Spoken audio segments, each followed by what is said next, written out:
Welcome to Vinny's Educare. Today I've come up with the second lesson from the Flamingo textbook, Lost Spring, Stories of Stolen Childhood. ഇത് എഴുതിയിരിക്കുന്ന അനീസ് ജംഗ് എന്ന് പറയുന്ന റൈറ്ററാണ്. She was born in Rourkela. She had her initial education in Hyderabad and then she went to United States of America. Parents രണ്ടുപേരും writers ആയിരുന്നു. As a writer അവരുടെ writing തുടങ്ങിയത് ഇന്ത്യയിൽ നിന്നും തന്നെയാണ്. പല ന്യൂസ് പേപ്പേഴ്സിന് വേണ്ടി കോളം എഴുതിയിട്ടുണ്ട്. അതുപോലെ തന്നെ കുറേ അധികം ബുക്സും എഴുതിയിട്ടുണ്ട്. അവരെഴുതിയിരിക്കുന്ന ഒരു ബുക്കായ lost spring stories of stolen childhood എന്ന ബുക്കിൽ നിന്നുമുള്ള ഒരു എക്സെപ്റ്റാണ് നമുക്കൊരു ലെസനായിട്ട് തന്നിരിക്കുന്നത്. ഇത് രണ്ട് പാർട്ടിലാണ്. നമ്മൾ ആദ്യത്തെ പാർട്ടാണ് ആദ്യം നോക്കാൻ പോകുന്നത്. Sometimes I find A rupee in the garbage. ഇതാണ് നമ്മുടെ first part. So let's begin. Why do you do this? I asked Sahib, whom I encounter every morning scrounging for gold in the garbage dumps of my neighborhood. Sahib left his home long ago, set amidst the green fields of Dhaka. His home is not even a distant memory. There were many storms that swept away their fields and homes, his mother tells him. That's why they left looking for gold in the big city where he now lives. I have nothing else to do, he mutters, looking away. Go to school, I said glibly, realizing immediately how hollow the advice must sound. There's no school in my neighborhood. When they build one, I will go. So, writer നമ്മളോട് പറയുന്നത് ഒരു daily ബേസിസിൽ അല്ലെങ്കിൽ ഇടയ്ക്കിടയ്ക്ക് കണ്ടുമുട്ടിയിരുന്ന ഒരു rag picker ആക്രിയൊക്കെ പറക്കിയെടുക്കുന്ന ഒരു കൊച്ചുകുട്ടി, പേര് സാഹിബ്. സാഹിബ് വളരെ മുമ്പ് തന്നെ അവരുടെ നാടായ ധാക്കയിൽ നിന്നും ഇവിടെ വന്ന് വസിക്കാൻ തുടങ്ങിയതാണ്. ധാക്കയിൽ നിന്നും വരാൻ കാരണം അവരുടെ land was full of greenery. It was a beautiful place where they stayed before. But continuous ആയിട്ടുള്ള സ്റ്റോംസും റെയിൻഫോളും ഒക്കെ കാരണം അവരുടെ വീടും അവരുടെ ഫീൽഡും ഒക്കെ നശിച്ചു പോയി, ഒഴുകിപ്പോയി. സോ അത് കാരണമാണ് അവർ സിറ്റിയിൽ വന്ന് താമസം തുടങ്ങിയത്. സിറ്റിയിൽ വന്ന് താമസിച്ചാൽ അവിടെ അവർക്ക് നല്ല കാശുണ്ടാക്കാൻ പറ്റും എന്നുള്ളൊരു പ്രതീക്ഷയിലാണ് അവരിവിടെ വന്ന് താമസം തുടങ്ങുന്നത്.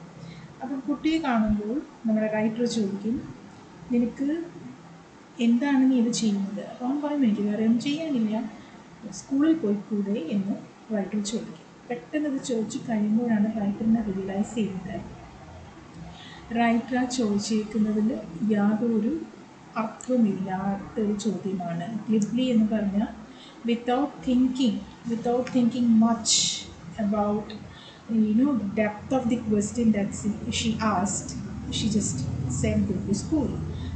അങ്ങനെ പറയാൻ പാടില്ലായിരുന്നു എന്നുള്ളത് പറഞ്ഞു കഴിഞ്ഞപ്പോഴാണ് റൈറ്ററിന് മനസ്സിലായത്. അപ്പോൾ കുട്ടി പറഞ്ഞു, എൻ്റെ നെയ്ബർഹുഡിലൊന്നും ഒരു സ്കൂളുമില്ല, സ്കൂൾ ഉണ്ടാകുമ്പോൾ ഞാൻ പോകും എന്ന് സാഹിബ് പറയും. ഇത് കേൾക്കുമ്പോൾ റൈറ്റർ ചോദിക്കും, if I start a school will you come? I ask, half joking. Yes, he says smiling broadly. So തമാശയ്ക്കാണ് നമ്മുടെ റൈറ്റർ ചോദിച്ചു, ഞാനൊരു സ്കൂൾ തുടങ്ങിയാൽ നീ വരുമെന്ന് ചോദിച്ചപ്പോൾ കുട്ടിയുടെ മുഖത്ത് നല്ലൊരു ചിരിയൊക്കെ വരുമെന്ന് അവൻ പറഞ്ഞു, യെസ് ഞാൻ വരുമെന്ന് പറഞ്ഞു. A few days later, I see him running up to me. Is your school ready? കുറച്ച് ദിവസം കഴിഞ്ഞപ്പോൾ റൈറ്ററിനെ കാണുമ്പോൾ ആ കുട്ടി ഓടി വന്ന് റൈറ്ററിനോട് ചോദിച്ചു, താങ്കളുടെ സ്കൂൾ റെഡിയായോ? അപ്പം റൈറ്റർ പറഞ്ഞു, it takes longer to build a school. I see, embarrassed, having made a promise that was not meant.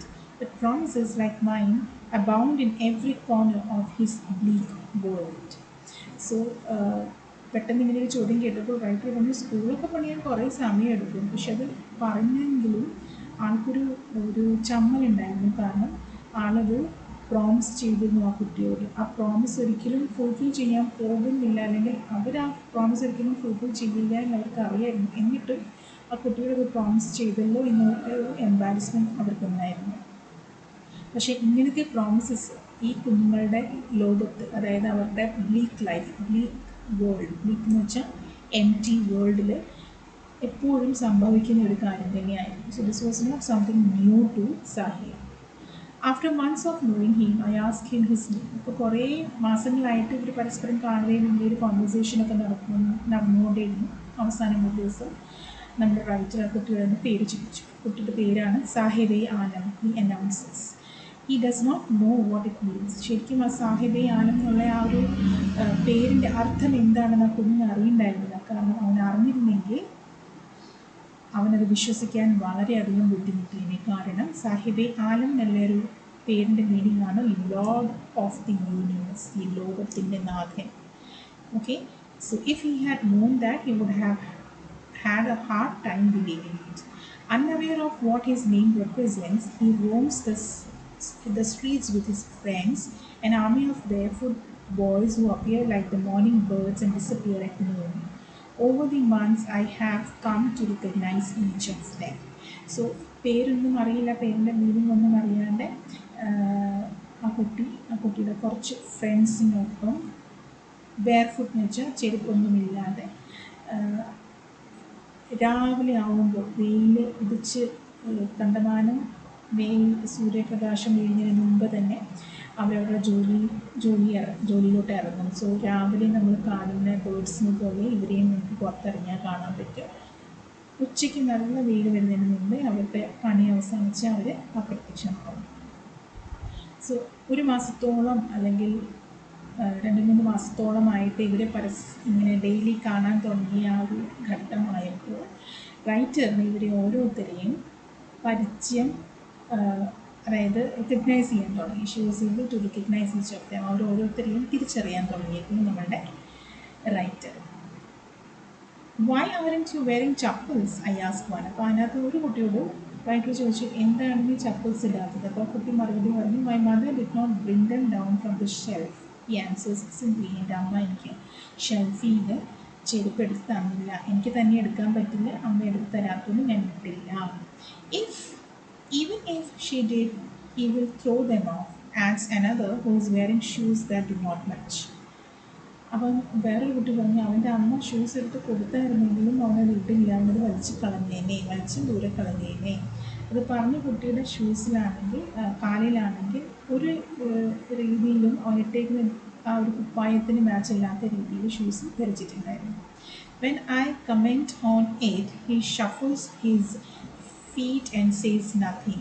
I want shoes, says a third boy who has never owned a pair all his life. So നീ എന്താ ഈ പരസ്പരം ചേരാത്ത മാച്ചല്ലാത്ത shoes ഇട്ടേക്കുന്നത് എന്ന് ഞാൻ ആ കുട്ടിയോട് ചോദിക്കുമ്പോഴത്തേനും ആ കുട്ടിയെ 2 കാലും കൂടി നിന്ന് മലക്കിയിട്ട് ഒന്നും മിണ്ടാണ്ട് അവിടെ നിൽക്കും.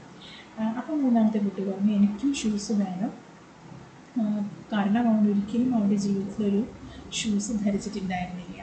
Travelling across the country I have seen children walking barefoot in cities on village roads. It is not lack of money but a tradition to stay barefoot is one explanation. I wonder if this is only an excuse to explain away a perpetual state of poverty. So, പല സ്ഥലങ്ങളിലും travel ചെയ്യുന്നുണ്ട് writer പല രീതിയിലുള്ള കുട്ടികളും കാണാൻ ഇടവന്നിട്ടുണ്ട്. പ്രത്യേകിച്ചും village റോഡ്സിലും സിറ്റീസിലുമൊക്കെ കുറച്ച് കുട്ടികൾ ചെരുപ്പ് ഇടാണ്ട് നടക്കുന്നത് കണ്ടിട്ടുണ്ട്. അങ്ങനെ അതെന്താ ചെരുപ്പ് ഇടാത്തേ എന്ന് ചോദിച്ചപ്പോൾ അവർ പറയുന്നത് അവരുടെ ട്രഡീഷനാണ്, അവരങ്ങനെ ചെരുപ്പ് ഇടാറില്ല എന്നുള്ളൊരു ഉത്തരമാണ് നൽകുന്നത്. പക്ഷേ ഇപ്പോൾ റൈറ്ററിന് തോന്നുന്നു ചിലപ്പം പൈസ ഇല്ല എന്ന് പറയാനുള്ള ആ മടി കാരണം അതിനെ ഒരു ട്രഡീഷനാണ് എന്ന് പറഞ്ഞ് ഒരു പേര് കൊടുത്തിട്ടാവാം ഇങ്ങനെ ചെരുപ്പില്ലാണ്ട് നടക്കുന്നത്. അപ്പം അത് ട്രഡീഷനാണ് എന്നുള്ളത് വെറും ഒരു എക്സ്ക്യൂസായിട്ടാണ് അവർ പറയുന്നത്. അവരുടെ perpetual means never ending. Okay, അവരുടെ ഒരിക്കലും തീരാത്ത ആ ഒരു സ്റ്റേറ്റ് ഓഫ് പോവർട്ടിയിൽ അവർക്ക് ഷൂസ് ധരിക്കാൻ പറ്റില്ല എന്ന് അറിയാവുന്നതുകൊണ്ട് അവർ ഷൂസ് ധരിക്കാത്തത് അവരുടെ കസ്റ്റം, അവരുടെ ട്രഡീഷൻ ആണ് എന്നുള്ള രീതിയിൽ അങ്ങ് മാറ്റി വിട്ടേക്കുവാണ് എന്നാണ് റൈറ്റർ ചിന്തിക്കുന്നത്. I remember a story a man from Udupi once told me. As a young boy, he would go to school past an old temple where his father was a priest. He would stop briefly at the temple and pray for a pair of shoes. 30 years later, I visited his town and the temple, which was now drowned in an air of desolation. In the backyard where lived the new priest, They were red and white plastic chairs. A young boy dressed in a grey uniform, wearing socks and shoes, arrived panting and threw his school bag on a folding bed. Looking at the boy, I remembered the prayer another boy had made to the goddess when he had finally got a pair of shoes. Let me never lose them. The goddess had granted his prayer. Young boys like the son of the priest now wore shoes, but many others, like the rat pickers in my neighborhood, remained shoeless. Now, ഈ ഒരു പാരഗ്രാഫിൽ writer ഒരു സ്റ്റോറിയാണ് ഓർക്കുന്നത്. That was told to her by a man from Udupi. And ആ man പറഞ്ഞത് അദ്ദേഹത്തിൻ്റെ തന്നെ സ്റ്റോറിയായിരുന്നു. അദ്ദേഹം ചെറുതായിരുന്നപ്പോൾ അദ്ദേഹത്തിൻ്റെ അച്ഛൻ ഒരു അമ്പലത്തിലെ പ്രീസ്റ്റ് ആയിരുന്നു. അപ്പോൾ പ്രീസ്റ്റിൻ്റെ മകൻ എന്ന് പറയുമ്പോൾ പണ്ടത്തെ കാലത്തൊന്നും അവർക്ക് അത്ര സാമ്പത്തിക ശേഷിയില്ല. അപ്പം അന്ന് ആ പ്രീസ്റ്റിൻ്റെ മകനായിട്ട് പോലും സ്കൂളിൻ്റെ അടുത്ത് അല്ലെങ്കിൽ സ്കൂളിൽ പോകുമ്പോഴത്തേനും അവൻ ആ അമ്പലം അച്ഛൻ വർക്ക് ചെയ്യുന്ന അമ്പലത്തിന് മുമ്പിൽ പോയി നിന്ന് പ്രാർത്ഥിക്കുമായിരുന്നു, എനിക്ക് ഒരു പെയർ ഷൂസ് കിട്ടണേ എന്ന്. ആ ഒരു സ്റ്റോറിയാണ് നമ്മളോട് റൈറ്റർ പറയുന്നത്. ഈ 30 കൊല്ലം കഴിഞ്ഞിട്ട് റൈറ്റർ അതേ ടൗണിൽ അതേ ടെമ്പിളിന് മുമ്പിലെത്തി. പക്ഷേ ആ 30 കൊല്ലം കഴിഞ്ഞ് എത്തിയപ്പോൾ അവിടുത്തെ ആ സ്ഥിതിയൊക്കെ പൂർണ്ണമായിട്ട് മാറിയെന്ന് അതൊരു ഒറ്റപ്പെട്ട സ്ഥലമായിട്ടാണ് ആൾക്ക് തോന്നുന്നത്. ഇനി പണ്ട് ആ കുട്ടിയും പ്രീസ്റ്റും താമസിച്ചിരുന്ന ആ ഒരു ബാക്ക് യാർഡിലോട്ട് പോയി നോക്കിയപ്പോൾ അവിടെ ഇപ്പോഴത്തെ പുതിയ പ്രീസ്റ്റും അവരുടെ കുടുംബമാണ് താമസിച്ചുകൊണ്ടിരുന്നത്. അപ്പോൾ അവരുടെ വീട്ടിൽ red and white colour plastic ചെയർസൊക്കെ ഉണ്ടായിരുന്നു. അത് ഇങ്ങനെ നോക്കി നിൽക്കുമ്പോഴാണ് ഒരു കൊച്ചുകുട്ടി യൂണിഫോമൊക്കെ ഇട്ട് സോക്സും ഷൂസും ഒക്കെ ഇട്ട് ഓടി വന്ന് അവൻ്റെ സ്കൂൾ ബാഗ് എടുത്ത് ഫോൾഡ് ചെയ്യാൻ പറ്റുന്ന ബെഡ് ഉണ്ടല്ലോ അതിൻ്റെ മുകളിലോട്ട് വലിച്ചെറിഞ്ഞ് അവിടെ ഇരിക്കും. ആ കുട്ടീനെ നോക്കിയപ്പോൾ നമ്മളുടെ റൈറ്ററിന് ഓർമ്മ വന്നു. ഏത് ബോയിനെ? അതേ ഉടുപ്പിയിലത്തെ ആ ബോയിനെ ഓർമ്മ വന്നു. Who would stand in front of goddess and who would thank and pray that എനിക്ക് കിട്ടിയേക്കുന്ന ഈ ഒരു ഷൂസ് എനിക്കൊരിക്കലും നഷ്ടപ്പെടരുത്. അപ്പോൾ പ്രാർത്ഥിച്ച പ്രാർത്ഥന ദൈവം കേട്ട ആ കുട്ടിക്ക് ഷൂസ് കിട്ടിയപ്പോൾ ആ കുട്ടി തിരിച്ചു വന്ന് ദൈവത്തിനോട് പ്രാർത്ഥിച്ചത് ഇനിയും ഈ ഷൂസ് എനിക്ക് ഒരിക്കലും നഷ്ടപ്പെടരുത് എന്നാണ്. അപ്പോൾ ഇന്നത്തെ ഈ ഒരു കുട്ടി ഷൂസും സോക്സും ഒക്കെ ഇട്ട് വരുന്ന കണ്ടപ്പോൾ റൈറ്ററിന് ആ പഴയ കാലം ഓർമ്മ വന്നിട്ട് റൈറ്റർ ചിന്തിക്കുകയാണ്, ദൈവം ആ കൊച്ചു കുഞ്ഞിൻ്റെ പ്രാർത്ഥന കേട്ടു എന്ന് തോന്നുന്നു. കാരണം ഇപ്പോഴത്തെ ഈ പ്രീസ്റ്റിൻ്റെ മകൻ ഷൂസും സോക്സും ഒക്കെ ഇട്ട് തന്നെയാണ് സ്കൂളിൽ പോണത് വരുന്നത്. സോ ദൈവം ആ കുട്ടിയുടെ പ്രാർത്ഥന കേട്ടു. പക്ഷേ എൻ്റെ നെയ്ബർഹുഡിൽ ഇപ്പോഴും കുറേ റാക്ക് പിക്കേഴ്സ് കുട്ടികളുണ്ട്. അവിടെ ഇപ്പോഴത്തെ ഈ ഒരു കാലഘട്ടത്തിലും അവരുടെ സ്വപ്നം എന്താണ്? ഒരു പെയർ ഓഫ് ഷൂസ് സ്വന്തമാക്കുക എന്നത് തന്നെയാണ്. My acquaintance with the barefoot backpackers leads me to Simapuri, a place on the periphery of Delhi, yet miles away from it, metaphorically. So, ഈ കുട്ടികളുമായിട്ട് ചങ്ങാത്തം കൂടിക്കഴിഞ്ഞപ്പോൾ അവരുടെ വർത്തമാനത്തിൽ നിന്ന് റൈറ്ററിന് മനസ്സിലാവുന്നത് അവരെല്ലാവരും താമസിക്കുന്നത് സീമാപുരി എന്ന ഡൽഹിയുടെ ഔട്ട്സ്കേർട്സ് അല്ലെങ്കിൽ ബോർഡറിലുള്ള ഒരു സ്ഥലത്താണ്. പേരിന് മാത്രം അത് ഡൽഹി എന്ന് പറയാം. ശരിക്കും ഡൽഹിയുടെ ഒരു അങ്ങേ തലയ്ക്ക് അങ്ങേ മൂലയ്ക്കായിരുന്നു ഈ സീമാപുരി എന്നുള്ളൊരു സ്ഥലം. Those who live here are squatters who come from Bangladesh back in 1971. അവിടെ താമസിച്ചുകൊണ്ടിരുന്ന ആ ഗ്രൂപ്പ് മൊത്തം 1971 ബാംഗ്ലാദേശിൽ നിന്ന് ഇങ്ങോട്ട് വന്ന് താമസിക്കുന്ന ആൾക്കാരാണ്. Sahibs families among them. സാഹിബിൻ്റെ ഫാമിലി സീമാപുരിയിലെ ബാംഗ്ലാദേശിൽ നിന്ന് വന്ന ഒരു ഫാമിലിയിൽ നിന്നും ഒരു ഫാമിലിയാണ്, ഫാമിലീസിൽ നിന്നുമുള്ള ഒരു ഫാമിലിയാണ്. Seemapuri was then A wilderness.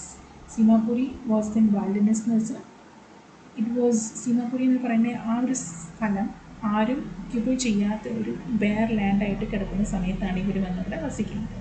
It still is, but it is no longer empty. ഇപ്പോഴും അവിടെ വലുതായിട്ട് കൃഷിയോ അല്ലെങ്കിൽ വേറെ ഇൻഡസ്ട്രീസോ ഒന്നുമില്ല.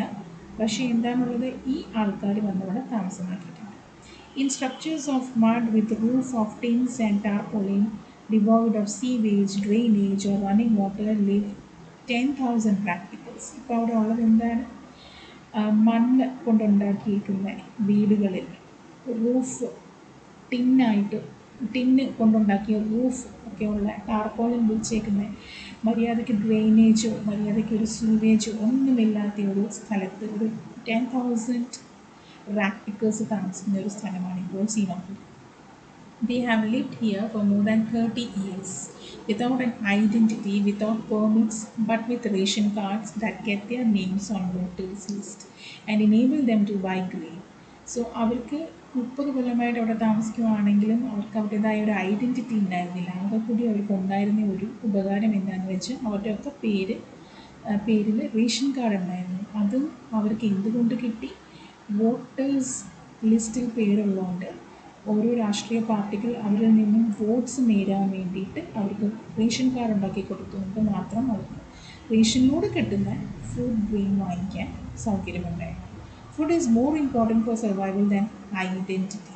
ഈ പ്രാക്ടീസിൻ്റെ ആ ഒരു ഗ്രൂപ്പിന് ഭക്ഷണമായിരുന്നു കൂടുതൽ ഇമ്പോർട്ടൻറ്റ്, അവരുടെ ഐഡൻറ്റിറ്റി അവർക്ക് അത്രയ്ക്ക് ഇമ്പോർട്ടൻ്റ് അല്ലായിരുന്നു. If at the end of the day we can feed our families and go to bed without an aching stomach, we would rather live here than in the fields that gave us no grain, say a group of women in tattooed sari when I asked them why they left their beautiful land of green fields and rivers. So എന്തുകൊണ്ടാണ് നിങ്ങൾ ധാക്കയിലോട്ട് നിങ്ങളുടെ beautiful ആയിട്ടുള്ള ലാൻഡിനെ വിട്ട് ഇവിടെ ഇങ്ങനെ വന്ന് ജീവിക്കുന്നത് എന്ന ചോദ്യത്തിന് അവിടുത്തെ ഒരു ഗ്രൂപ്പ് ഓഫ് ലേഡീസ് ഉത്തരം പറഞ്ഞത്, കീറി പറഞ്ഞ സാരി ഉടുത്ത് ഗ്രൂപ്പ് ഓഫ് ലേഡീസ് ഉത്തരം പറഞ്ഞത്, ഒരു ദിവസത്തിൻ്റെ അവസാനം ഞങ്ങൾക്ക് ഞങ്ങളുടെ ഫാമിലീസിനെ, ഞങ്ങളുടെ കുട്ടികളെ ഭക്ഷണം കൊടുത്ത് വിശന്ന് വയറ് വേദനിക്കാതെ കിടന്നുറങ്ങാൻ പറ്റുന്നുണ്ടെങ്കിൽ ഇവിടെ വന്നേ പിന്നെയാണ് അത് സാധിക്കുന്നത്. അതുകൊണ്ട് ഇവിടെ താമസിക്കുക തന്നെയാണ് നമുക്ക് ഇഷ്ടം. നേരെ മറിച്ച് ഗ്രീനറിയും ബ്യൂട്ടിഫുള്ളുമായിട്ടുള്ള ലാൻഡിൽ നിന്നും നമുക്ക് ഒന്നും കിട്ടുന്നുണ്ടായിരുന്നു, നമുക്ക് ഭക്ഷണം കിട്ടുന്നുണ്ടായിരുന്നു. അങ്ങനത്തെ ഒരു സ്ഥലത്ത് താമസിച്ചിട്ട് എന്താണ് കാര്യം എന്നാണ് ആ ലേഡീസ് ചോദിക്കുന്നത്. Wherever they find food, they pitch their tents that become transit homes. അപ്പോൾ they are actually അവർ 30 കൊല്ലം കൂടെ അവിടെ താമസിക്കുന്നുണ്ടെങ്കിലും അവർക്ക് എവിടെ സ്ഥലം കിട്ടുന്നു അവിടെ അവർ ഒരു ടെൻറ്റ് പോലെ ഉണ്ടാക്കി അതിനെ താമസിക്കാൻ തുടങ്ങും. അവരുടെ ആ ടെൻറ്റിനെയാണ് transit homes. Means they can just carry and put it anywhere they want. Children grow up in them, becoming partners in survival. കുട്ടികളും ആക്ച്വലി ഫാമിലീസായിട്ട് താമസിക്കുമ്പോൾ കുട്ടികളും ഈ ഒരു കുടിലിൽ തന്നെ താമസിക്കുന്നുണ്ടായിരുന്നു. അവരുടെ പേരൻസ് എന്ത് ചെയ്യുന്നു അതൊക്കെ കണ്ട് അവരും അതേപോലത്തെ തൊഴിലുകൾ തന്നെ ചെയ്യാൻ നിർബന്ധം എന്ന് പറയാൻ പറ്റില്ല. അവരുടെ പേരൻസ് എന്ത് ചെയ്യുന്നു അത് തന്നെ കണ്ട് പഠിച്ച് അവരും അത് ചെയ്താണ് ജീവിത മാർഗം കണ്ടെത്തിക്കൊണ്ടിരുന്നത്. And survival in Seemapuri means rag picking. So അവിടുത്തെ ആൾക്കാരുടെ മെയിൻ തൊഴിലുണ്ടായിരുന്നു rag picking. Through the years it has acquired the proportion of a fine art. അപ്പോൾ ഈ 30 കൊല്ലമായിട്ട് ഇവരിങ്ങനെ റാക്ക് പിക്കിംഗ് ചെയ്ത് നടക്കുന്ന ആയതുകൊണ്ട് തന്നെ അവർക്ക് ഈ റാക്ക് പിക്കിംഗ് ചെയ്ത് അതിനകത്തൊരു പ്രത്യേക കഴിവ് നേടിക്കഴിഞ്ഞിരുന്നു. Garbage to them is gold. Garbage എന്ന് പറഞ്ഞാൽ അവർക്ക് ഗോൾഡിന് തുല്യമായിരുന്നു. Because they were earning by picking the garbage. It is their daily bread, a roof over their heads, even if it is a leaking roof. But for a child it is even more.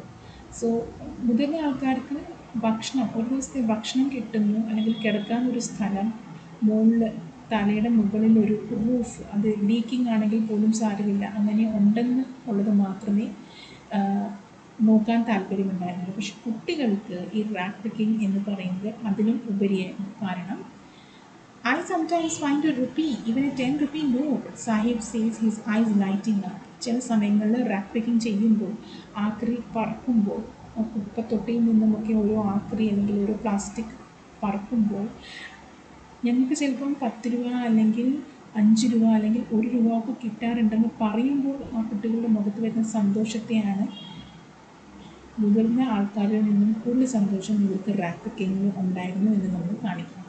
When you can find a silver coin in a heap of garbage, you don't stop scrounging. അപ്പോൾ silver coin എന്ന് ഉദ്ദേശിക്കുന്നത് പൈസയ്ക്കാണ് change of 1 rupee 2 rupee ആ ഒരു കോയിനെയാണ് അത് ഉദ്ദേശിക്കുന്നത്. അങ്ങനെ 1-2 പ്രാവശ്യം കിട്ടിക്കഴിയുമ്പോഴത്തേനും എത്ര നേരം വേണമെങ്കിലും ഈ കുപ്പത്തൊട്ടിയിൽ ഞങ്ങൾ സെർച്ച് ചെയ്യാൻ റെഡിയാകും എന്നാണ് കുട്ടികൾ പറയുന്നത്. You don't stop searching for there is hope of finding more. ഇനി കിട്ടിയാലോ എന്ന് വിചാരിച്ചിട്ട് വീണ്ടും അവർ സെർച്ച് ചെയ്യാൻ തുടങ്ങും. It seems that for children, garbage has a meaning different from what it means to their parents. ഇപ്പോൾ പേരൻസിന് ഉള്ള ഒരു അർത്ഥമല്ല കുട്ടികൾക്ക് ഗാർബേജ് അല്ലെങ്കിൽ റാക്ക് പിക്കിങ്ങിൽ ഉള്ളത്. റാക്ക് പിക്കിങ് അവർക്ക് എന്നും ഒരു അത്ഭുതമാണ്. എന്നും പുതിയ പുതിയ കാര്യങ്ങൾ ചിലപ്പോൾ അവർക്ക് കിട്ടാറുണ്ട്. So it is something more than what it means to their parents. For children, it is wrapped in wonder. So പല പല അത്ഭുതങ്ങൾ, പല പല കണ്ടിട്ടില്ലാത്ത പല സാധനങ്ങൾ അവരതിനകത്ത് കാണാറുണ്ട്. മേ ബി ഇലക്ട്രോണിക് സാധനങ്ങളായിരിക്കാം, അല്ലെങ്കിൽ വേറെ രീതിയിലുള്ള എന്തെങ്കിലുമൊക്കെ കാര്യങ്ങൾ which they have not seen yet. അപ്പോൾ അത് എപ്പോഴും ഒരു വേൾഡ് ഓഫ് വണ്ടർ ആയിരുന്നു. But for elders it was just a means of survival. പക്ഷെ മുതിർന്ന ആൾക്കാർക്ക് അത് ജീവിതമാർഗം മാത്രമായിരുന്നു. One winter morning, I see Sahib standing by the fenced gate of the neighborhood club, watching two young men dressed in white playing tennis. I like the game, he hums, content to watch it standing behind the fence. So ഒരു ദിവസം രാവിലെ നോക്കുമ്പോൾ Sahib tennis കോർട്ടിൻ്റെ പുറത്ത് ഫെൻസിൽ നിന്നും ഇങ്ങനെ tennis കളിക്കുന്ന രണ്ടാൾക്കാരെ നോക്കി നിൽക്കുകയാണ്. എന്നിട്ട് റൈറ്ററിനോട് പറഞ്ഞു, എനിക്ക് ഈ ഗെയിം ഭയങ്കര ഇഷ്ടമാണ്, എനിക്കിതിവിടെ അവിടെ നിന്ന് അവനത് കാണുന്നത് തന്നെ അവന് ഭയങ്കര ഒരു സംതൃപ്തിയായിരുന്നു. I go inside when no one is around, he admits. ഞാൻ ആരുമില്ലാത്തപ്പോൾ ഇതിൻ്റെ അകത്ത് കയറാറുണ്ടെന്ന് അവൻ സമ്മതിക്കുന്നു. The gatekeeper lets me use the swing. Gate keeper എന്നെ അകത്ത് കയറാനും ആ ഷട്ടിലും ആ ഒരു ബാറ്റും ഒക്കെ എടുത്ത് കളിക്കാനും സമ്മതിക്കാറുണ്ടെന്നാണ് സാഹിബ് പറയുന്നത്. Sahib too is wearing tennis shoes that look strange over his discolored shirt and shorts. അപ്പോൾ ഇന്ന് കണ്ടപ്പോൾ സാഹിബ് ടെന്നീസ് ഷൂസ് ഇട്ടിട്ടുണ്ട്. അത് ഇട്ടേക്കുന്ന ആ ഡിം കളർ ഡ്രസ്സിൽ നിന്നും തീർത്തും വ്യത്യസ്തമായിട്ട് കാണപ്പെട്ടു. എന്താ കാരണം? Because someone gave them to me. ആരോ എനിക്കിത് തന്നെയാണ്. He says in the manner of an explanation. Writer ഷൂസിലോട്ട് നോക്കുന്നു കണ്ടപ്പോൾ ചോദ്യം വരുന്നതിന് മുമ്പ് തന്നെ സാഹിബ് എക്സ്പ്ലനേഷൻ കൊടുത്തു തുടങ്ങി, ഇതെനിക്ക് ഒരാൾ തന്നതാണ്.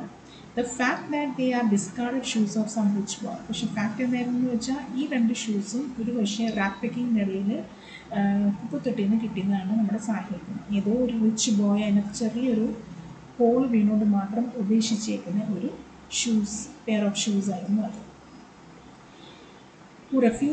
Who perhaps refused. So the rich boy who perhaps refused to wear them because of a hole in one of them does not bother him. പക്ഷേ ആ ഹോളൊന്നും സാഹിബിന് ഒരു ബോധറേഷനേ ഉണ്ടായിരുന്നില്ല. For one who has walked barefoot, even shoes with a hole is a dream come true.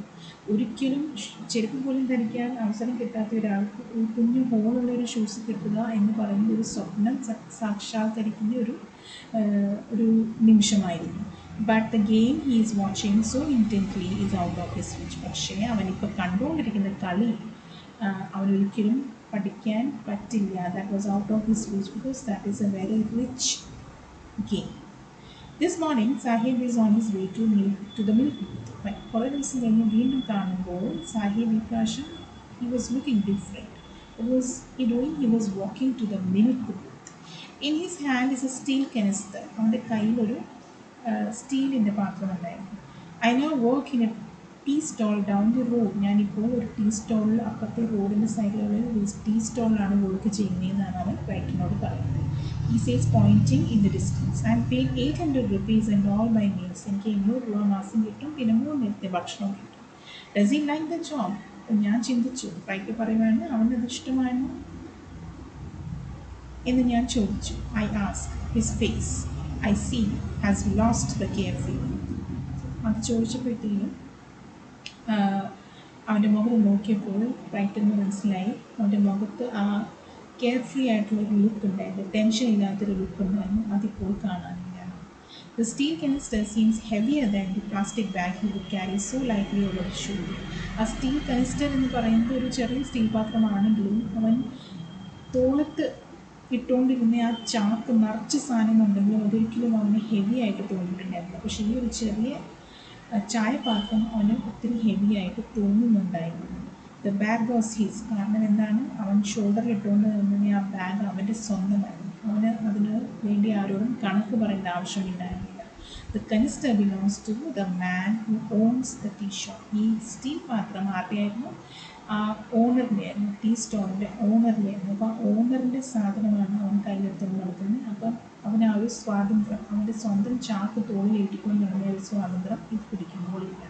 Sahib is no longer his own master. അപ്പോൾ സാഹിബിൻ്റെ ആ ഒരു on mind of on രീതിയിൽ നിന്ന്, അല്ലെങ്കിൽ സാഹിബിൻ്റെ ആ ഒരു സ്വതന്ത്രമായിട്ടുള്ള ലൈഫിൽ നിന്ന് മാറി ഇപ്പോൾ ഒരു മാസ്റ്ററിൻ്റെ അണ്ടറിൽ ജോലി ചെയ്യുന്ന ഒരു തൊഴിലാളിയായിട്ട് മാറിക്കഴിഞ്ഞു. That means he had lost that care free look and that freedom that he had previously. So this is the first part of the lesson. I'll explain the second part in another video. Okay, so I hope this has helped you. Please read the textbook after listening to the explanation, because anything can come for the MCQ. Thank you. See you in another video.